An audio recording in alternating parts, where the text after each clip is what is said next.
few months ago, this ad was featured in the Adventure Park Insider magazine. The tagline could have read, "So trees won't have to." For zipliners, this is one of the reasons personal injury attorneys pay experts very well to tell their audience what happened. In the first 4 months of this year, I've been engaged by 10 plaintiff attorneys or law firms. Last year, 15 cases was my record. And I told my friends to become experts, and I'm on track for another record year of attorney engagements.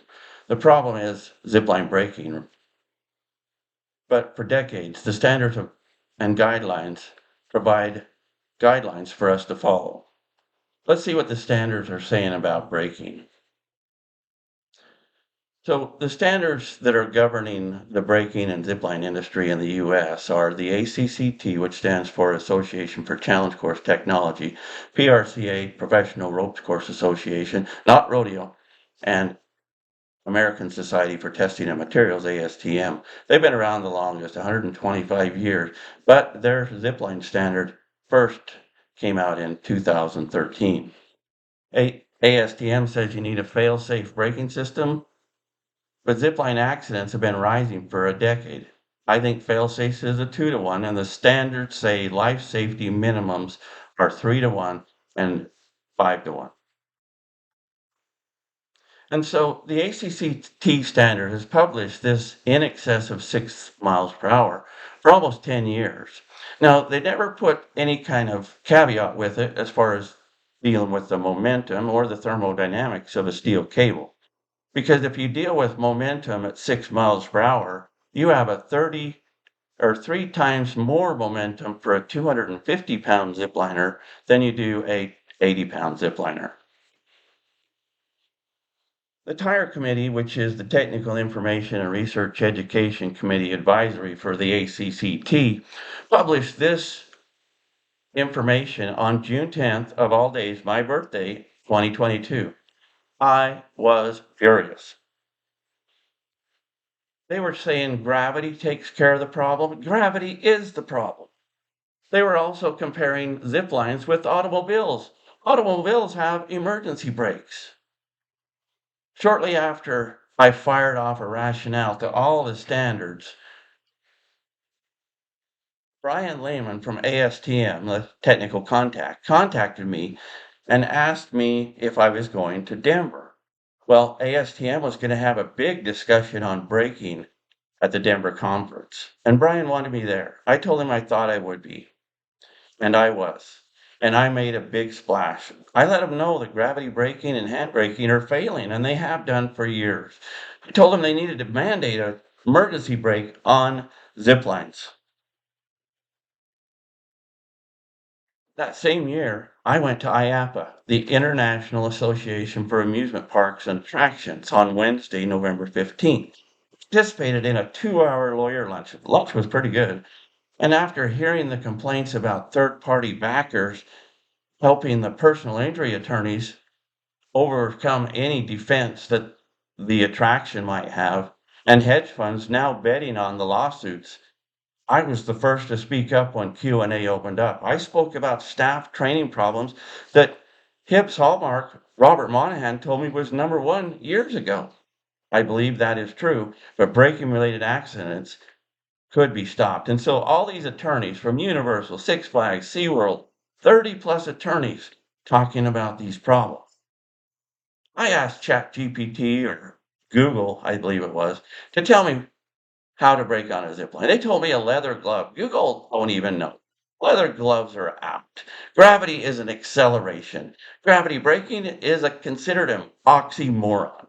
And so when Granite Insurance published 6 years ago that 6 to 7 accidents per 100,000 zipliners had occurred in 2016, and over half were braking related, I was a little bit furious, and I had already made some progress on these trolleys, and then this past year, Granite Insurance predicted 15 accidents per 100,000. That's way too many, and I know over half of them are braking related, because ziplines accidents have doubled in 2022.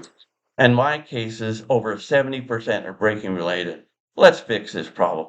I did that at Park City Mountain Resort in 2002. I developed the first auto braking zipline trolley because Park City wanted a trolley that would stop, that could reach speeds of 60 miles per hour and still stop themselves at the bottom. And these friction braking trolleys that I developed work.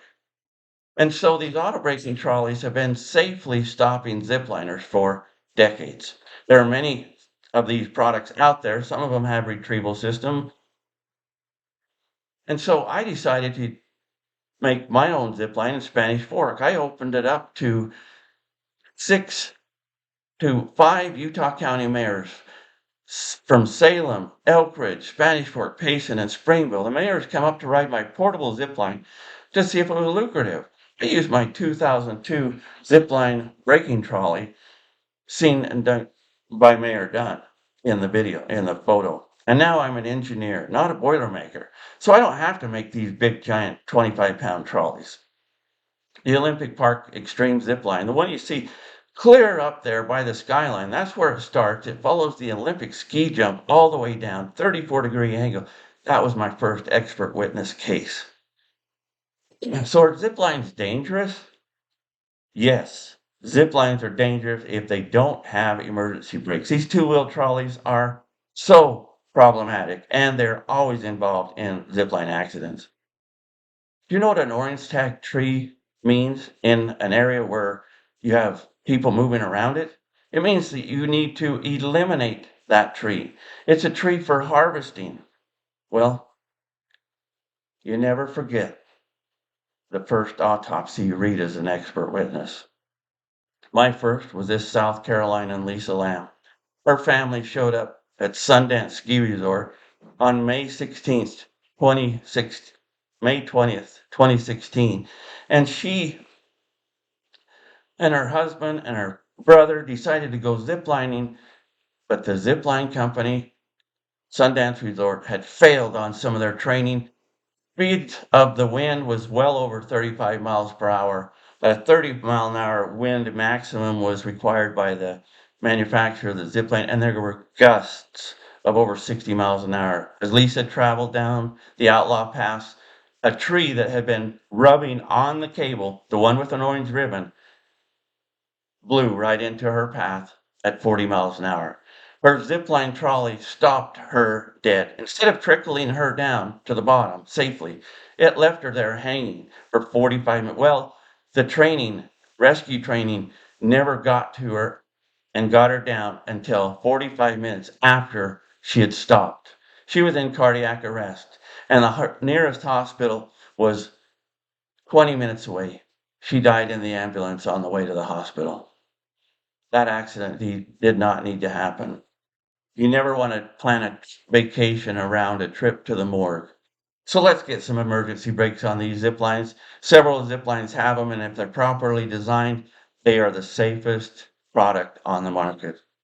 We sell zipline springs because we knew that on a zipline tour, you would never be able to put a big long spring array using the old springs we use at Park City. So I developed a telescoping spring with multiple compression rates.